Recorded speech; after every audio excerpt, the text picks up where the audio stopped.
शिव जी की कहानी सुना रही हूँ आपको। आप शिव जी की कहानी बड़ी ध्यान से सुनना और शिव भगत हो तो लाइक करना अपनी भक्ति मार्ग चैनल को, ठीक है। एक बार गणेश जी महाराज का जन्म हुआ माता पार्वती के। गणेश जी महाराज का जन्म हुआ तो गणेश जी महाराज का जन्म होने के बाद माता पार्वती शिव जी से बोली कि हे भगवान, हे मेरे स्वामी, आपने सब देवता पधारेंगे, अपना बड़ा फंक्शन रखेंगे और फंक्शन के मान अपन सब देवताओं को बुलाएंगे। जिसके माने सूरज भगवान आएंगे, चंद्रमा आएंगे, नवग्रह आएंगे, बड़े बड़े आएंगे। तो वो क्या सोचेंगे, इसके पास कुछ भी नहीं है, ये तो बनकर रमता जोगी है, इसके पास कुछ ही नहीं है। तो अपनी बहुत बड़ी बेइज्जती हो जाएगी, अपनी बहुत बड़ी बेइज्जती हो जाएगी। तो अपन को क्या करना चाहिए, एक बड़ा एक ऐसा गिफ्ट दो मुझे। कैसा गिफ्ट पार्वती? मुझे एक बहुत बड़ा महल बना दो जो आज दिन तक कोई संसार में नहीं बना हो। ठीक है पार्वती। भगवान विश्वकर्मा को याद किया और विश्वकर्मा आ गया। विश्वकर्मा को आदेश दिया कि हे विश्वकर्मा, ऐसा महल बना दो जो आज दिन तक दुनिया में नहीं बना हो। ठीक है महाराज, जैसी आपकी आज्ञा। विश्वकर्मा तुरंत सोना का महल बना दिया, सोना का महल बना दिया। ठीक है, अब पार्वती जी आप खुश हो? हाँ महाराज, मैं खुश हूँ। ये भगवान, आपने मेरी इच्छा पूरी कर दी। अब मेरे बच्चे का नामकरण करने के लिए बहुत बड़ा पंडित को बुलाया जाए। ठीक है, आपकी जैसी अच्छा। तो महाराज भोलेनाथ बहुत बड़े पंडित को बुलाए। उस समय बहुत बड़ा पंडित कौन था? वो था रावण का पिताजी। बहुत बड़ा पंडित, बहुत बड़ा पंडित या तो आया और भगवान के आके देखे तो सारे देवता गण आ गए, बड़े खुश हुए। हो भगवान के तो देखो बहुत माला माल हो रहे, सब ठाट पाठ है। सब आए बैठे, सब अतिथि का मान सम्मान किया और फिर नामकरण करवाया। नामकरण करवाने के बाद में पंडित जी से भगवान बोले कि भगवान, पंडित जी, हे पुरोहित जी, आपकी दक्षिणा।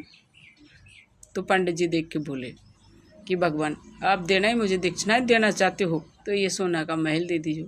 ठीक है, ले जाओ, सोना का महल ले जाओ।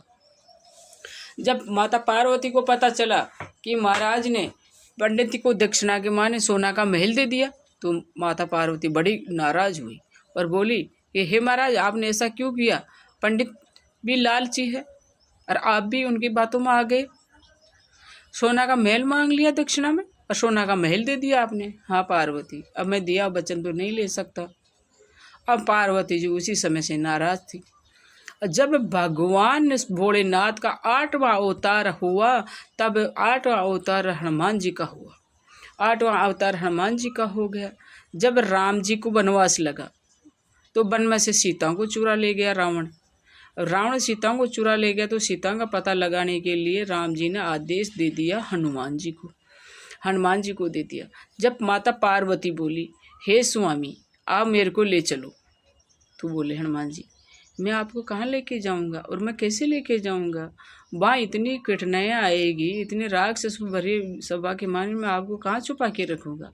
भगवान, अगर आपकी आज्ञा हो तो उपाय बताऊँ। हाँ बताओ कि अगर आप मेरे को ले चलना चाहते हो तो आपकी पूंछ में छुपा के ले चलो। ठीक है, तो हनुमान जी महाराज ने अपनी पूंछ में छुपा लिया। किसको? माता पार्वती को। और माता पार्वती को अपनी पूंछ में छुपा के सीता का पता लगाने के लिए निकल पड़े और समुद्र तट पर जाके पहुँचे तो सोचे ये तो कई योजन लंबा समुद्र है, मैं कैसे जाऊँ? अगर मैं भगवान राम के पास नहीं जा सकता, जीवित तो नहीं था, मरना कबूल, लेकिन मैं भगवान माता सीता का पता लगाए बिना मैं भगवान राम के सामने नहीं जा सकता। जब जामुन जी ने बताया, अरे हनुमान, आपके पास तो बहुत बड़ी विद्धि है। बोले कौन सी? चाचा बोले आपको तो उड़ना आता है और आपको श्राप दिया था ऋषि ने। आप छोटे थे तब बहुत उत्पात मचाते थे, उस समय ऋषि ने आपको श्राप दिया था। उस श्राप मुक्त हो और पवन वेग से उड़ के चले जाओ। अब हनुमान जी को वो याद आया और उस श्राप मुक्त हुए और कई योजन लंबे समुद्र को उलांघते हुए हवा में उड़ते हुए हनुमान जी महाराज फिर लंका में जा पहुँचे। अब लंका में गए तो सीता माता का दर्शन किया, सारी लंका में घूमे फिरे और देखे। देखने के बाद उनको पता चला कि सीता माता एक पेड़ के नीचे बैठी है, अशोक वाटिका में। अशोक वाटिका में बैठी हो और तरी जटा उसकी सेवा में हाजिर है। तरी जटा। और सीता माता बड़ी दुखी हो रही है, कहती है मेरे प्रभु राम, हे मेरे प्रभु राम आप कहाँ हो। तरी जटा कहती बेटा धीरज रखो, राम जरूर आएंगे, राम जरूर आएंगे। ये बातें वो दोनों करती है और हनुमान जी एक पेड़ पर बैठे बैठे दोनों की बातें सुन लेते हैं। तब तरी जटा थोड़ी साइड में होती है और हनुमान जी ऊपर से मुंद्रिका को गिरा देते हैं। मुंद्रिका को देख के सीता माता देखते हैं कि ये मुंद्री तो श्री राम को मैंने दी थी और वही मुंद्रिका है। फिर भी वो मन में शंका करती है कि ये राक्षस की लंका है, ये मेरे साथ कोई धोखा न हो जाए। मुंदरी को उठाती है और देखती है तो तुरंत हनुमान जी महाराज उनकी चरणों में आके 7 दंडोत प्रणाम करते हैं और कहते कि हे माँ, मैं आपका सेवक हूँ, मैं आपका दास हूँ। तुम कौन हो, किस वेश में आए हो। माँ मैं वो ही हूँ आपका सेवक, हनुमान प्रभु राम का सेवक हूँ मैं। नहीं, ये कोई कपट है। नहीं माँ, ये मुंदरी का पहचानो आप, ये मुंदरी का श्री राम जी ने दिया है आपको पहचान करने के लिए। राम जी ने बोला था सीता ऐसे नहीं मानेगी, अगर कोई आप ऐसे जाके बोलोगे तो सीता नहीं मानेगी।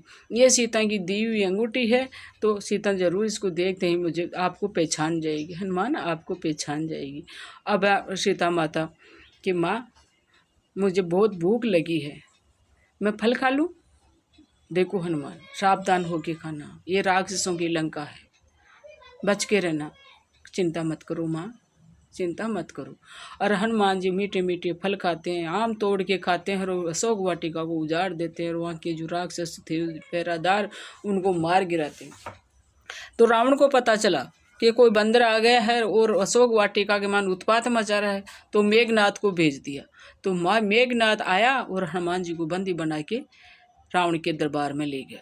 अब रावण के दरबार में ले गया तो देखे कि तुम कौन हो बानर। तो बोला मैं श्री राम का भक्त हनुमान हूँ। वो ये श्री राम के उस बनवासी के भक्त हैं, मेरे प्रभु राम के लिए आप ऐसे नहीं बोल सकते। नहीं, मैं श्री राम का भक्त हूँ, अभी भी समय है आपके पास, आप माता सीता को लौटा दीजिए, मेरे प्रभु राम आपको क्षमा कर देंगे। अरे बनवासी वो क्या क्षमा करेगा, नहीं मेरे प्रभु के लिए आप ऐसा नहीं बोल सकते।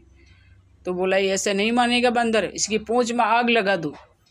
तो उनके रावण के सैनिक आए और उसकी पूंछ के बहुत सारा गबूर मतलब कपड़ा बांधा, ऑयल डाल दिया और आग लगा दी। हनुमान जी महाराज सारी लंका को जला दिए, सारी लंका को जला दिए और एक विभीषण की कुटिया को छोड़ दिए, क्योंकि हनुमान जी ने पहले ही पूरी लंका में घूम फिर के देख लिया था कि यहाँ कोई राम का भक्त भी हैगी। तो विभीषण की कुटिया के सामने तुलसी का बिड़ला था, तो हनुमान जी ने पहचान लिया था कि ये कोई राम भक्त है, जो तुलसी का बिड़ला लगा रखा है। राम से और सुग्रीव से मिलकर मित्रता भी करी थी, सारी बातें हनुमान जी ने जान भी ली थी। सारी लंका को जला दिया और एक विभीषण की कुटिया को छोड़ दिया और जाके समुद्र में आपकी पूंछ बुझा ली। तो लंका को कौन जलाया, कौन जलाया लंका को, हनुमान जी ने? नहीं, हनुमान जी ने नहीं जलाया, माता पार्वती जी ने जलाया था। क्यों जलाया था कि उनको सोना का महल वापस लाना था, इसीलिए वो लंका को जलाने के लिए हनुमान जी की पूंछ में छुप के गई थी और सारी लंका को जला दिया कि तू मेरे पास ये सोना का महल नहीं छोड़ा तो मैं तेरे पास भी नहीं रहने दूंगी। जय हो माता पार्वती की, जय हो हनुमान की, जय हो श्री राम की, जय हो सीता माता की, जय हो, जय हो।